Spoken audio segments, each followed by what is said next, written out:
এক হাতে ল্যাপটপ, অন্য হাতে গোটা দেশের ভবিষ্যৎ।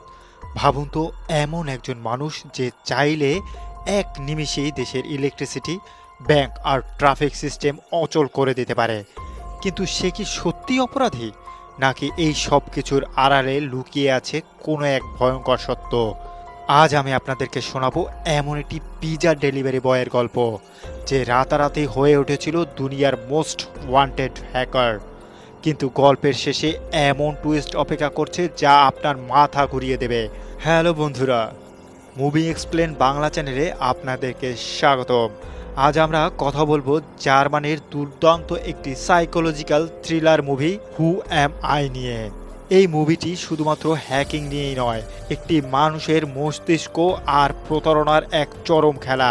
এই ভিডিওটি শেষ পর্যন্ত দেখুন, কারণ শেষ 5 মিনিটের টুইস্ট না দেখলে আপনি কখনোই বুঝতে পারবেন না আসল হ্যাকারটা কে। গল্পের শুরুতেই আমরা দেখি বেনজিন নামের এক তরুণকে, যে নিজেকে পুলিশের কাছে সুপর্দ করছে। বেনজিন ছোটবেলা থেকেই খুব একা ছিল। তার বাবা তাকে ছেড়ে চলে যায় আর মা আত্মহত্যা করে। এই একাকিত্বই তাকে ঠেলে দেয় কম্পিউটারের অন্ধকার জগতে। বাস্তব জীবনে সে একজন সাধারণ পিজা ডেলিভারি বয়, কিন্তু ইন্টারনেটের ডার্ক ওয়েবে তার পরিচয় একজন দক্ষ হ্যাকার হিসেবে। একদিন পিজা ডেলিভারি দিতে গিয়ে তার দেখা হয় তার স্কুল জীবনের ক্রাশ মারির সাথে। মারিকে ইমপ্রেস করতে গিয়ে সে ইউনিভার্সিটির সার্ভার হ্যাক করতে যায় এবং ধরা পড়ে, কিন্তু শাস্তি হিসাবে তাকে রাস্তা পরিষ্কার করার কাজ দেওয়া হয়। সেখানেই তার পরিচয় হয় ম্যাক্সের সাথে।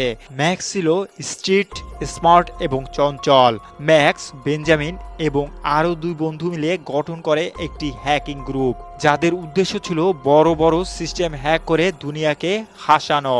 চার্লি একের পর এক সফল হ্যাকিং করে আলোচনায় চলে আসে, কিন্তু ডার্ক ওয়েবের গডফাদার মিস্টার এক্স তাদের পাত্তাই দেয় না। তাকে ইমপ্রেস করার জন্য বেঞ্জামিন জার্মানির গোয়েন্দা সংস্থা বিএনডি সার্ভার হ্যাক করে ফেলে। রাগের মাথায় সে সবকিছু গোপনীয় তথ্য মিস্টার এক্সকে পাঠিয়ে দেয়, কিন্তু সে জানতো না যে মিস্টার এক্স আসলে একজন ভয়ঙ্কর অপরাধী। বেঞ্জামিনের পাঠানো তথ্যের কারণে একজন গোয়েন্দা এজেন্ট মারা যায় এবং চার্লি গ্রুপটি খুনি এবং সন্ত্রাসী হিসাবে পরিচিতি পায়। নিজেদের নির্দোষ প্রমাণ করতে বেঞ্জামিন মিস্টার এক্সকে ধরার পরিকল্পনা করে। সে ইউরোপের সার্ভারে ঢুকে মিস্টার এক্সকে ট্র্যাক করার চেষ্টা করে, কিন্তু উল্টো মিস্টার এক্স বেঞ্জামিনের চেহারা ইন্টারনেটে ফাঁস করে দেয়। বিপদে পড়ে বেঞ্জামিন যখন তার বন্ধুদের কাছে ফিরে যায়, সে দেখে তার 3 বন্ধুকেই খুন করা হয়েছে। পুলিশের কাছে বেঞ্জামিন সবকিছু স্বীকার করে এবং উইটনেস প্রোটেকশন চায়। তদন্তকারী অফিসার হানা যখন গভীরে যান, তিনি দেখেন তারও মাল্টিপাল পার্সোনালিটি ডিসঅর্ডার রয়েছে। অর্থাৎ ম্যাক্স বা অন্য বন্ধুরা আসলে কেউ ছিল না, তারা সবাই ছিল বেঞ্জামিনের মনের কল্পনা। হানা সহানুভূতি দেখিয়ে বেঞ্জামিনকে তার সব পুরনো ডিজিটাল রেকর্ড ডিলিট করে দিয়ে পালানোর সুযোগ করে দেন। কিন্তু ভিডিওর একেবারে শেষ দৃশ্যে আমরা দেখি বেঞ্জামিন আসলে কোনো মানসিক রোগী ছিল না।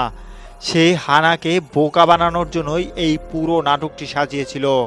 তার বন্ধুরা আসলে জীবিত ছিল এবং তারা সবাই মিলে হানাকে ব্যবহার করে নিজেদের তদন্ত অপরাধের রেকর্ডটি মুছে দিয়ে নাম পরিচয়হীন চিরতরে হারিয়ে যায়। এটাই ছিল বেঞ্জামিনের জীবনের সেরা হ্যাকিং, মানুষের মস্তিষ্ক হ্যাক করা।